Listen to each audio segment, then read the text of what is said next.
중국의 일부 또는 전체를 정복한 이민족 말타는 애들, 그러니까 한족이 아닌 그 민족으로서 예를 들어서 요금 원 청까지입니다. 근데 우리는 청까지는 안 보니까요. 요금 원, 그래서 여진 요, 거란 금, 몽골 원 이렇게 보시면 되는데요. 이 정복왕조는 말 그대로 말타는 애들이 무력이 강해서 이 무력을 통해서 어디를 정복한 겁니까? 바로 만리장성을 넘어서 중국 본토를 점령을 했던 왕조인데요. 말타는 애들이 정복왕조를 성립을 했다. 그냥 그렇게 간단히 보시면 됩니다. 자, 특징은요. 북방민족과 한족 간의 이중적인 통치구조자. 요나 여진 금은 그 원래의 부족은 고유의 부족제로 다스리게 되고요. 유목민들은 말타는 애들은 부족제로, 그리고 나머지 한족들은 그 군현제로 다스리게 된 겁니다.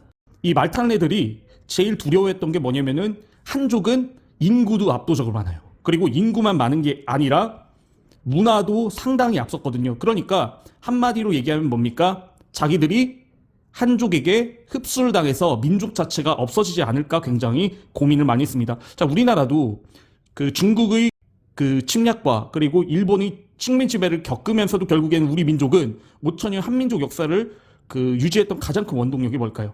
그건 바로 언어입니다. 언어. 그래서 이 이중적으로 통치한 거는 한족으로부터 흡수당하지 않기 위한 말타는 애들 북방민족의 자기 고유성을 지키기 위한 거고요. 그걸 다른 말로 하면 뭡니까? 바로 독자적인 문화를 발전시키게 됩니다. 독자적인. 그래서 거기에 핵심은 뭘까요? 바로 문자를 만듭니다. 문자.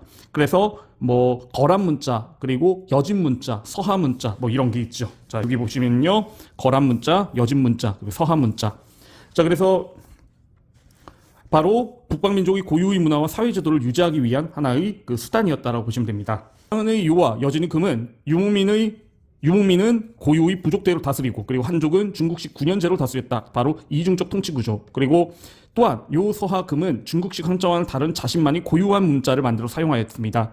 이를 통해 고유의 전통과 문화를 지키면서 한족의 효율적으로 다스리게 됩니다. 근데 결론은 어떻게 될까요? 거란 문자, 서하 문자, 여진 문자 다 망했습니다. 현재 쓰는 사람 없습니다. 거란요. 자, 거란족은 요를 건국했고요. 멸망은 이렇게 되는데, 자, 금과 송이 연합을 해서 요나라를 멸망을 시킵니다. 금과 송이 연합을 해서 요나라를 멸망시키는데요. 발해를 정복을 하고요. 발해를 정복을 하고 그 다음에 송을 공격하고, 그리고 고려도 공격을 합니다. 총 3차례에 걸쳐서 그 공격을 하고요. 송나라하고 싸움할 때는 고려하고 안 싸우고, 고려하고 싸울 때는 송나라가 안 싸우고, 그러니까 요는 싸움 대장이었습니다. 여기저기 안 건드리는 데가 없었다. 자, 우리나라 역사에서 요와 고려의 싸움은 3차에 걸쳐서 있었는데 1차에서는 서희 외교단판, 그리고 마지막 3차에서는 감감찬의 귀주대첩으로 고려가 대승을 거두게 됩니다. 자, 그리고 여기도 바로 이중적인 통치 구조를 가지고 있죠. 이중적인 통치 구조. 그래서 이중적인 통치 구조니까 어떤 문자를 만들까요? 바로 거란 문자를 제작하게 됩니다. 거란 문자. 자, 그 다음에 서하 탕고트족입니다. 서하 탕고트족은 얘네들은 위치가 왼쪽에 있거든요. 자, 서하 탕고트족. 탕고트족은 서하를 건국하고의 멸망은 몽골한테 멸망을 합니다. 그리고 동서무역 이익으로 번영하고 비단길을 지나가는 곳에 위치했다. 서하는 요 왼쪽에 이렇게 있다고 보시면 되겠고, 그 다음에 거란과 북송이 이렇게 대립한다라고 보시면 됩니다. 거란하고 북송은 힘이 거의 같았거든요. 그런데 이 만리장성에서 거란은 정복왕조에서 힘이 거의 같긴 했는데 거란 조금 더 셌거든요. 그러니까 6대4 정도로 세니까 이 거란이 유목민족 최초로 뭡니까? 여기가 이게 만리장성이거든요. 만리장성을 넘어서 땅을 조금 차지하게 돼요. 이게 바로 연운 16주라는 건데, 이걸 바로 만리장성이 처음으로 돌파를 당한 겁니다. 말타는 애들한테. 이게 의미가 있는 거고요. 그래서 서하는 이쪽에 있다. 그 다음에 금나라입니다. 금 있을 때 서하도 이쪽에 있는데, 금나라는 힘이 더 강해서 어디를 먹어버립니까? 바로 요게 황하인데, 황하강을 요 북쪽 지방을 먹어버립니다. 완전히 뭐 만리장성을 돌파하는 걸 떠나서 북쪽 지방을 먹어버리고, 여기에서 이제 남쪽으로 남송이 밑으로 내려가서 이제 남송을 건국하게 된다. 여기 양쯔강. 여진족은 금을 건국했고 몽골한테 멸망을 하게 됩니다. 여진족은. 자, 정복활동 보면요, 송과 연합해 요를 멸망시키고, 송과 연합해서 요를 멸망시키고, 그 다음에 송을 공격하여 어디를 차지합니까? 바로 화북 지방을 차지합니다. 그래서 정강이 그래서 골드바에 정강이를 걷어차였다. 이 울면서 남쪽으로 내려가고 바로 남송이 건국하게 되죠. 자, 그 다음에 고려와 사대 관계를 맺게 되고요. 자, 사대 관계는 어떻게 설명드렸죠? 눈가라, 자, 그래서 눈을 까르라고 했더니 냉 하면서 눈을 깝니다. 이 사대라는 건요, 일사자의 큰 대자인데 한마디로 작은 나라가 큰 나라를 섬기는 것을 말합니다. 이중적인 통치 구조를 했고요. 또 여진 문자를 제작을 하게 됩니다. 거란요가 있고요. 거란요가 있고 그 다음에 거란요 다음에 이제 거란요는 만리장성을 배경으로 해가지고 이제 송하고 국경선을 맞닿게 됩니다. 그런데 거란하고 송인데 뒤에 여진금 그 다음에 몽골원 뒤로 갈수록 이 북방민족 말탄 애들 힘이 강해진다라고 보시면 됩니다. 점점 힘이 강해지게 돼요. 자, 그러면서 거란 애들은 만리장성을 조금 돌파를 해가지고 여기 땅을 살짝 먹게 되죠. 살짝 먹게 돼요. 그래서 여기를 연운 식묵주라고 하는데 거란 애들이 이 밑으로 내려오면서 이 뒤에 만주 땅이라고 있거든요. 이 만주 땅. 이 만주 땅이 아주 뭐의 성지냐면은 그 말타는 애들 북방민족이 하여간 힘을 처음 일어나는 아주 성지 같은 곳이에요. 여기서 여진금이 일어나게 됩니다. 여진금이. 자, 근데 잘 보세요. 거란요가 처음에 그 정보강조자잖아요. 그쵸? 그러니까 거란요가 처음에 강했으니까 여진금도 거란요한테 지배를 당하고 있었거든요. 그러니까 여진금 입장에서는 거란요가 죽일 놈이었고, 그리고 거란요는 또 송나라하고 계속 싸우고 있었잖아요. 그러니까 적은 나의 적이죠. 그쵸? 적의 적은 나의 적이야. 그러니까 둘이 힘을 합칠 수가 있었던 겁니다. 그래서 여진과 송나라가 힘을 합쳐서 거란을 양쪽에서 공격을 합니다. 그래서 거란을 멸망시킨다라고 보시면 됩니다. 만리장성이 있고 중국 땅이 있고 여기가 이제 황하가 흐르는 화북지방이고요. 여기가 화북지방이고 양쯔강이 흐르는 강남지방입니다. 강남지방인데 이제 여기 위쪽은 누가 차지하게 됐어요? 여진금이 차지하게 됐죠. 여기서 뭐가 멸망했어요? 거란요가 멸망했지 않습니까? 그쵸? 거란요가 멸망을 했으니까 여기는 이제 만리장성 위쪽은 여진금인데 여진금나라가 여기 이제 송나라가 있었는데 여진금이 힘이 강해지면서 이 골드바를 들고서 송나라를 멸망시킵니다. 송나라를 멸망시키고요. 그리고 여기를 점령을 해요. 화북지방을. 그러니까 거란요보다 여진금이 힘이 세서 얘들은 그 중국 땅의 절반, 화북지방, 북쪽 지방을 먹어버립니다. 황하강 유역을요. 그러면서 여기를 골드바에 정강이를 부딪혔다 해서 요게 바로 정강의 변입니다. 그러니까 여진금의 침략에 의해서 중국 송나라가 멸망을 하고 남쪽으로 도망을 가게 되는 그 여진금이 송나라를 무찌르고 화북지방을 차지하게 되는 걸 바로 정강의 변이라고 하고요. 정강의 변. 그리고 밑쪽으로 내려갔던 송은 그 전에 송나라와 이름을 달리해서 얘네들은 남송이라고 합니다. 남송. 그래서 이 남송은 어디? 양쯔강 지역인 강남지방을 점령을 하게 되죠. 강남지방. 만주지방은 북방민족의 아주 성지였지 않습니까? 그쵸? 이 만주에서 또 누가 등장을 하냐면 몽골원이 등장해요. 몽골원. 근데 이 몽골원은 끝판왕입니다. 끝판왕. 굉장히 센 님. 그러니까 얘네들은 되게 세요. 굉장히 세. 그렇다 보니까 얘네들은 그 옆에 원래 이제 따로국밥으로 해가지고 서하라는 나라는 따로국밥으로 있었다라고 보시면 돼요. 그래서 얘네들은 몽골원은 여진도 멸망시킵니다. 그 다음에 밑으로 도망갔던 어디도 남송도 멸망시키고 그 다음에 몽골이 또 어디도 멸망시키고 서하도 멸망시킵니다. 다 멸망시켜요. 그래서 서하, 여진금, 남송이 모두 다 누구한테? 몽골원한테 점령을 당하게 되고 그리고 말타는 애들 북방민족 최초로 중국 전 영토를 먹게 되는 게 바로 몽골족의 원나라가 됩니다. 여진족은 금을 건국했고 몽골한테 멸망을 하게 됩니다. 여진족은 정복활동 보면요, 송과 연합해 요를 멸망시키고 송과 연합해서 요를 멸망시키고 그 다음에 송을 공격하여 어디를 차지합니까? 바로 화북지방을 차지합니다. 그래서 정강의 변, 그래서 골드바에 정강이를 걷어차였다. 이 울면서 남쪽으로 내려가고 바로 남송이 건국하게 되죠.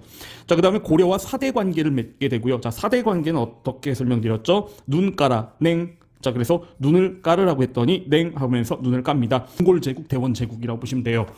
일단 제국이라는 것은 그 군사적으로 굉장히 센 나라가 여러 지역을 정복한 거를 제국이라고 하는데, 자, 몽골로스 제국의 수립 보겠습니다. 누가 수립을 하냐면요, 바로 징기스칸이라는 사람이 만들게 되는데, 징기스칸은 천호제를 도입하고요. 천호제를 도입하고 그 다음에 강력한 군사를 유지합니다. 그래서 그 몽골 같은 경우에 천호제, 백호제, 십호제라고 해서 십진법 단위로 군대를 조직을 하고요. 그리고 강력한 군사를 유지를 하는데 이 앞에 있었던 그 거란요, 여진금하고 다르게 몽골 원 같은 경우에는 굉장히 똑같은 북방민족 말타는 애들인데 얘네가 특히 강했던 이유가 뭐냐면요. 얘네들은 어디를 정복을 하잖아요. 그러면 그 정복을 한 지역에서 얻어지는 재산이 있을 거 아닙니까? 요거를 n분의 1로 분파를 합니다. 정확하게 나눠버려요. 출신 성분을 가리지 않고 능력만 있고 징기스칸에게 뭡니까? 충성만 다 바치면은 출신 이런 거 따지지 않고 그냥 임명해 버립니다. 그러니까 철저한 능력주의로 몽골족 원나라를 도와주는 모든 애들이 다 같이 잘 사는 위아더 월드 바로 정복 사업이 된 겁니다. 내가 몽골 원나라가 정복하는 지역이 넓어지면 나한테도 떨어지는 돈이 많으니까 어떻게 돼요? 예, 더 강력하게 싸움을 할 수가 있었던 거다라고 보시면 됩니다. 그래서 몽골족의 정복 활동을 보면요, 아까 전에 보셨다시피 그 여진금, 그 다음에 서하, 그리고 남송까지 모조리 다 바로 몽골 제국이 점령을 하게 됩니다. 서하를 멸망시키고요. 먼저 서하를 멸망시키고 그 다음에 금을 공격해서 멸망시킵니다. 1, 2, 3, 4. 그래서 먼저 서하, 그 다음 금, 그 다음 북유럽을 공격해서 러시아를 지배를 합니다. 그래서 이 러시아에서는 이 몽골족을 타타르족이라고 해서 이 몽골족이 200년 동안 그 러시아를 지배하면서 상당히 굉장한 많은 피해를 입히게 됐거든요. 그래서 이 러시아가 약간 아시아적인 그 색채를 지니게 된 것도 이 영향도 있습니다. 그래서 이거를 타타르의 멍해라고 해서 이 그 몽골족의 러시아 지배가 러시아 역사에서 굉장히 큰 아픔을 남기게 되죠. 아바스 왕조를 정복을 합니다. 아바스 왕조. 그래서 아바스 왕조는 지금의 그 아라비아 반도, 사우디아라비아 그쪽인데 거기를 정복을 하면서 대제국을 유라시아를 걸치는 유럽과 아시아 전역을 걸치는 대제국을 건설하게 됩니다. 자, 그리고 징기스칸 사원 몽골 제국은 분할을 하는데요. 아들이 4명이었습니다. 그러니까 제국도 4개로 나뉘게 됩니다. 자, 대원제국 박스 치시고요. 그 다음에 쿠빌라이 박스 치시고 세조 박스. 그러니까 대원제국은 쿠빌라이 세조인데 이 얘네들은 국호를 원으로 했고요. 수도를 북경으로 했고 유목민 최초로 중국 전체를 지배를 하게 됩니다. 유목민 최초로 중국 전역을 지배하는데 이 쿠빌라이는 이 징기스칸의 뭡니까? 바로 손자가 됩니다. 손자. 그리고 그 전에 봤었듯이 정보왕조의 대표적인 특징이 뭐죠? 바로 이중적 통치 구조. 이중적으로 통치를 하면서 독자적인 문화를 유지하려고 노력을 하잖아요. 그래서 거란 문자를 만들고 그리고 여진 문자도 만들죠. 그래서 이 대원제국도 몽골 애들도 똑같이 무슨 문자를 만든다? 바로 파스파 문자라는 걸 만들게 됩니다. 몽골 문자 아니에요. 파스파 문자를 만들게 되고요. 자, 정복 활동입니다. 여기저기 다 정복을 해요. 남송을 멸망시키고 중국 전역을 지배하고요. 그리고 대월, 미얀마, 자와의 원정군을 파견하게 됩니다. 고려를 공격해서요. 고려를 상당히 오래 공격하고 고려는 멸망시키진 않고 부마국, 사위국으로 삼게 됩니다. 사위국으로 삼게 된 게 원인이 뭐냐면요. 고려가 거의 한 20년 넘게 계속 그 고려하고 싸움을 하고 있었거든요. 그러니까 얘네들이 그 해전이 약하니까 강화도로 첨도를 해가지고 계속 싸웠거든요. 그런데 이 쿠빌라이가 그 황제 칸의 쿠빌라이 칸 황제가 되긴 했는데 얘가 순탄하게 왕이 된 게 아니거든요. 순탄하게 왕이 된 게 아니라 상당한 그 내전을 겪게 됩니다. 상당한 내전을 겪게 되는데 이때 내전을 겪을 때 고려에서 그 고려의 왕자가 와가지고 쿠빌라이 칸한테 항복을 하게 됩니다. 그러니까 쿠빌라이 칸은 그 그러니까 황제가 되기 전에 고려의 왕자가 와서 항복을 하게 되니까 쿠빌라이 입장에서 뭡니까? 아, 수십 년 동안 항복을 하지 않던 고려가 나한테 항복을 하다니 자기의 뭡니까? 명예를 세워주는 하나의 큰 계기가 됐던 게 바로 고려의 항복이었습니다. 특히 고려 왕자가 직접 찾아온 거니까. 그래서 고려를 뭡니까? 멸망시키지 않고 이렇게 부마국, 사위국으로 삼게 됩니다. 그래서 고려의 왕자가 왕이 되기 전에 누구를 부인으로 맞이하게 되는 겁니까? 바로 그 원나라 공주를 정비로 맞이하게 되는 겁니다. 그러니까 그 원나라 황제가 장인 어른이 되는 거죠. 일본 가마쿠라 막부를 공격해서 실패를 합니다. 2차례 공격하는데요. 그 싸움은 이겼는데 이때 태풍이 불게 돼서 배가 가라앉으면서 실패해야 되거든요. 그래서 이때부터 뭡니까? 그 일본은 카미카제. 신풍이거든요. 신풍을 이걸로 읽으면 카미카제인데 일본은 신이 지켜주는 나라다라는 어떤 생각이 싹 트게 됩니다. 이때부터. 자, 그 다음에 원나라가 제국이 멸망을 하게 되는데요. 자, 칸, 계승 4분이 있고요. 왕실 사치. 특히 그 종교 관련된 사치가 심했고, 그리고 인플레이션이 심했던 것이 그 전에 기억 나실라나 모르겠는데, 송나라 때 교자라는 뭡니까? 지폐를 썼잖아요. 근데 이 지폐를 원나라 때도 지폐를 쓰게 되거든요. 근데 원나라 때 이 지폐를 너무 많이 찍어내요. 그러니까 돈이 너무 많이 풀리다 보니까 뭡니까? 물가가 미친 듯이 올라가게 됩니다. 어제 짜장면이 100원이었는데 오늘 갑자기 10,000원이 돼버립니다. 미친 듯한 인플레. 자, 그 다음에 황건적이 아닙니다. 홍건적이 난으로 멸망을 하고 있고요. 홍은 그 붉은 홍자예요. 붉은 홍. 나라 때는 황건적, 누른 노란색의 머리띠를 했다라고 보시면 되고요. 그리고 자연재입니다. 그리고 주원장에서 멸망하고요. 명나라입니다. 주원장은 명나라 태조고 바로 한족입니다. 한족. 몽골은 몽골 제일주의를 하게 됩니다. 몽골 제일주의. 몽골이 제일 짱입니다. 몽골이 제일 짱이라고 생각을 하는데, 몽골족이면 뭡니까? 몽골족은 굉장히 소수였거든요. 근데 그 소수의 몽골족이 높은 고위직을 다 독점을 하게 되니까, 그 전에 송나라 때는 과거제를 통해서 뭡니까? 그 고위 공무원이 됐던 그 한족 교수님들, 지식인들이 더 이상 뭡니까? 원나라 때는 고위 공무원이 될 수 없었던 겁니다. 자, 그러면서 정치군사의 주요 관직, 고위직을 바로 독점을 하게 됩니다. 몽골인. 왜요? 몽골인이면 따봉이에요. 그러니까 몽골인이라는 이유만으로 그냥 주요 관직을 독점을 하게 됩니다. 그 다음에 생목입니다. 생목인.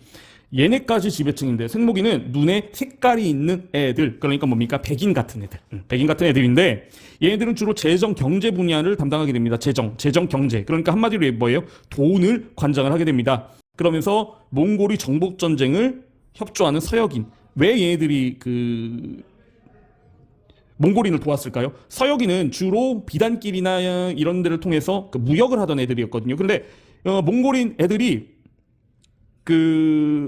정복 활동을 하면서 몽골 제국 안에가 하나의 상권이 되게 되거든요. 그러니까 하나의 상권이 되게 되니까 그 안에서 뭡니까? 상호 활동하기가 굉장히 편해지는 거예요. 더군다나 뒤에 나오는데 역참제도를 통해서 안전하게 왔다 갔다 하는 것을 몽골군이 보호를 해줬거든요. 그러니까 생목인 입장에서는 몽골 애들이 정복 사업을 하면 할수록 자기들도 물건을 팔 수 있는 판매 루트가 커지기 때문에 몽골인들이 뭡니까? 정복 사업을 옆에서 도와주면서 돈을 대줬다라고 보시면 됩니다. 주로 하급 관리인데요. 자, 기억 나실라나 모르겠는데 여진금이 어디를 점령하고 있었어요? 화북지방을 점령하고 있죠. 그렇죠? 화북지방. 그래서 화북지방을 점령하는 거기를 여진금을 멸망시키면서 여진금나라의 지배를 받던 주로 화북지방의 한인들을 말합니다. 그래서 근지배하의 여진족이나 거란족, 한족을 말합니다. 대부분의 인구는 남인인데 주로 생산활동에 종사하고 몽골 지배 끝까지 저항한 마지막에 멸망하는 게 강남 지방의 남송이잖아요. 남송 지방이 전 인구의 83%에 해당이 됩니다. 그러니까 굉장한 뭡니까? 민족 차별주의 정치액이었다라고 보시면 될 것 같습니다. 그들이 성립을 하게 되고, 그러면서 요게 몽골 제국을 형성하고, 그 다음에 원나라를 성립하고, 그 다음에 남송을 정복을 하죠. 남송을 정복을 하고요. 그 다음에 여기에서는 아바스 왕조를 정복을 합니다. 아바스 왕조. 예, 그리고 러시아도 정복을 하고요. 팍스 몽골리카입니다. 팍스 몽골리카는 몽골 제국이라는 뜻이고요. 몽골 제일주의, 몽골이 최고야. 이 정책입니다. 그래서 민족 차별 대우 정책을 실시했고요. 자, 어떤 순서입니까? 바로 몽골인, 그리고 생목인, 얘네들이 지배층, 그 다음에 여진 지배하에 있었던 화북지방에 있던 애들, 걔네들은 중국 북쪽 지방에 있었던 애들은 한인, 그 다음에 맨 마지막까지 저항을 했던 애들을 바로 남인이라고 보시면 됩니다. 우리 대외 정복 전쟁 때 협력한 정도에 따라서 각 민족을 차별적으로 대우한 겁니다. 민족별로가 아니라 바로 협력한 정도에 따라서. 그러면서 몽골 제일주의를 유지하게 됩니다. 그래서 소수의 몽골인은 중앙과 지방의 고위직을 독점하고요. 그리고 생목인 같은 경우에는 바로 몽골이 정복 전쟁에 협조를 하면서 조세를 징수하고요. 세금, 그 다음에 재정, 돈 관리 업무를 하게 됩니다. 그리고 한인은 금 지배 아래 있었던 사람들이고요. 바로 여진족, 거란족, 한족, 말단관직, 그러니까 구급 공무원 같은 하위직 공무원을 하게 됩니다. 그리고 남인은 남성 지배 아래 있었던 사람들로서 사회적 기회가 부여되지 않는다. 그러니까 인구의 83%가 남인이었는데 결국에는 뭡니까? 사회 진출이 허용이 되지 않으니까 사회적 기회가 완전히 박탈된 세대다라고 보시면 될 것 같습니다. 남인은 남성인으로서 마지막까지 저항을 했다는 걸 우리가 알 수 있겠죠. 역참제도를 정비하게 되는데요. 자, 역참제도라는 건 뭐냐면요. 자, 역참제도는 몽골 제국을 광대한 영토 안에를 효율적으로 교통, 통신물자를 교류하기 위해 수도마다 이어진 게 각 도로마다 40km마다 역참을 세우게 됩니다. 역참을 이용할 수 있는 통행증인 패자를 만들어 그거를 휴대한 관리와 사절 그리고 상인들에게 숙식과 말을 제공합니다. 이로써 안전하고 편리한 교통로가 확보가 되게 되고요. 그러면서 이 역참 제도를 통해서 광대한 제국을 원활하게 통치를 하게 됩니다. 자, 그 다음 대운함이 해상 운송물을 정비를 하게 되는데요. 유럽과 아시아를 잇는 교역망을 형성하게 됩니다. 유럽과 아시아를 잇는 교역망. 자, 그래서 비단길, 초원길, 바닷길이 형성이 되게 됩니다. 비단길, 초원길, 바닷길. 자, 그래서 이 동서교류가 확대되면서 다양한 종교가 공존하고 인적 문화 교류가 활발해지게 되는데요. 그래서 마르코 폴로라는 사람이 동방금록, 그 다음에 이분 바투타가 여행기라는 책을 쓰게 됩니다. 그리고 중국 학문이 또 제지술, 화약, 인쇄술, 나침반 등이 서아시아를 거쳐 유럽으로 전파를 되게 됩니다. 자, 그 다음에 크리스트교, 조로아스트교, 이슬람교 등이 있는데 다양한 종교가 공존을 하게 되고요. 이때 제일 중요한 거는 티베트 불교입니다. 티베트 불교를 라마교라고 하는데 바로 몽골의 국교가 됩니다. 왜 그럴까요? 몽골 원은 이민족 안주니까 이 청나라 같은 경우에는 유교를 사랑했는데 그런데 다시 몽골 같은 경우에는 유교를 사랑할 수는 없으니까 좀 수용은 조금 하긴 하더라도 중요한 건 뭡니까? 국교는 바로 이민족 말탄 애들이라 메이드 인도인 불교를 국교로 받아들이게 됩니다. 티베트 불교 라마교. 자, 그 다음에 원대 서민 문화가 발전이 됩니다. 왜 그러냐면 돈이 되다 보니까 이거를 통해서 많은 교수님들이 소설가로 데뷔를 하게 되고 그러면서 많은 돈을 벌게 되는 베스트셀러 작가가 등장하게 되기도 하죠. 돈이 되니까 결국 하는 겁니다. 그래서 경제가 발달되고 사대부가 약화되면서 서민 문화가 발달이 되게 된다. 이 사대부가 왜 약화되죠? 고위직을 전 인구의 1.5%밖에 안 되는 뭡니까? 누가 몽골인들이 고위직을 독점하다 보니까 바로 과거제를 통해서 고위 공무원으로 못 진출했던 바로 사대부들의 세력이 약화된다. 교수님들의 세력이 약화된다라고 보시면 됩니다. 몽골 제일주의로 인해 사대부가 약화된다. 몽골 제일주의로 인해 사대부가 약화된다라고 보시면 되겠고요. 잡극이 유행합니다. 잡극 유행. 그래서 잡극은 이 나중에 발전되면 경극인데 그만큼 뭐예요? 백성 애환이나 남녀 애정 문제를 다루는 작품이 등장을 하게 된다라고 보시면 됩니다. 자, 몽골 제국을 다녀간 사람들인데요. 마르코 폴로는 이탈리아 출신의 상인인 나는 아버지를 따라 원에 왔다가 17년간 머물렀고 관직을 맡고 여행도 하였다고 합니다. 와 대도, 취한저우의 화려하고 진귀한 풍경을 직접 접하였고 지팡구, 일본, 자와섬의 동양에 대한 보고를 든 것을 동방경문록에 실었다고 되어 있습니다. 자, 이분 바투타는 여행가인데요. 나는 탕헤르 모로코에서 태어난 여행가입니다. 아프리카, 인도, 동남아시아, 중국을 여행하면서 모두는 풍물을 여행기라는 책에 소개했고 원은 대운하를 이용해 대도를 방문하기도 하였다고 되어 있습니다.